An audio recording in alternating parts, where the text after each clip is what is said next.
आज रौटहट जिला में हमने के देखी रास्ता में यहाँ से लेके जब रौटहट जिला में हमने के घुसल जाला अंतिम तक पीछे मिली एगो बत्ती ना 4 गो रंग बिरंगा बत्ती मिलेला काहे वह देश के विकास भइल बा। ऐसे प्रभु शाह जी के नाम प्रभु ना साक्षात प्रभु बानी तभी प्रभु शाह नाम बाटे। तो अपने सबसे हम कहें कि चोर चाय के फेरा में मत पड़ी। आज हमने के देखे रास्ता कांच बाटे काहे कांच बा यहाँ कम से कम सीमेंट के भी बॉर्डर लगा के सीमेंट से भी यदि कर देवे के रहल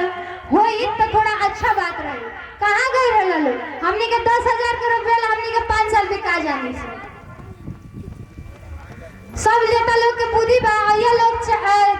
दारू मांस खिया लोग पिया लोग आए भाई चलो वोट दे दो 10,000 हाथ में थमा जाए 5 किलो मांसो दिया जाए दारू दिया जाए उतने में काम बन जाला। अब 5 साल बाकी हमने के मरे के पड़ेला दौड़ के जा उनका घर में एगो साइन करा के एगो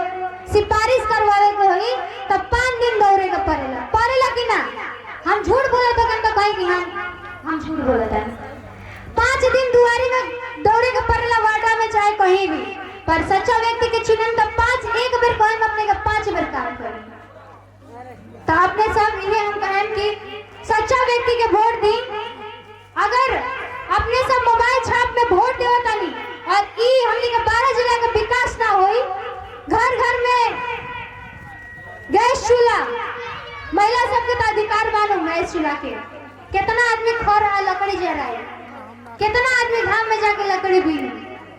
आखिर में समय चेंज हो गए देश चेंज हो गए हर चीज परिवर्तन हो गए तो हमने के महिला के कब परिवर्तन हो हर एक साल हर एक स्कूल में साइकिल खतरा पैसा आवेला कि ना। अपने सब काहे ना लड़े नहीं जाके अपने सब में हिम्मत नहीं थे हमने खुद अपन कमी कमजोरी अपने बनेनी ऐसा चाय चोर के उठाई झाड़ू उठाई बढ़नी अखेरी हमने के टोला से तब जाके हमने के देश के विकास हो। और आज हम एगो महिला होके के नाते से एगो महिला के सपोर्ट के हम और से बोलता नहीं कि आज मोबाइल छाप में अपने वोट लगा के प्रभु शाह जी अरुण गेवाली जी के जिताई और कल के दिन में साइकिल गैस चूल्हा और नाला रोड और कल ना मिली चौतारा ना मिली तब प्रीति पासवान अपन सर लेके आएंगे अपने लोग जूता लेके हाजिर हैं। अपने सब 7 जिला पार के आदमी के जिताए ध्यान भला अगर कुछ ना करे तो अपने 7 जिला पार होके जाए सप्तरी में खोजे आके हमने के 12 जिला के कव्वाली जी के हमने के रौटहट के परोसे की प्रभु शाह जी के खोज जाए कि 7 गो जिला पार होके जाए सप्तरी में खोजे। बताइए अपने सबके हाथ में बा अगर अपने के कल कुछ नहीं के होकर कुछ नहीं के बना तो अपने दौड़ के जा सकता गंज भवानीपुर में और अरुण गेवाली जी के खोजी अगर नहीं के कुछ बना तो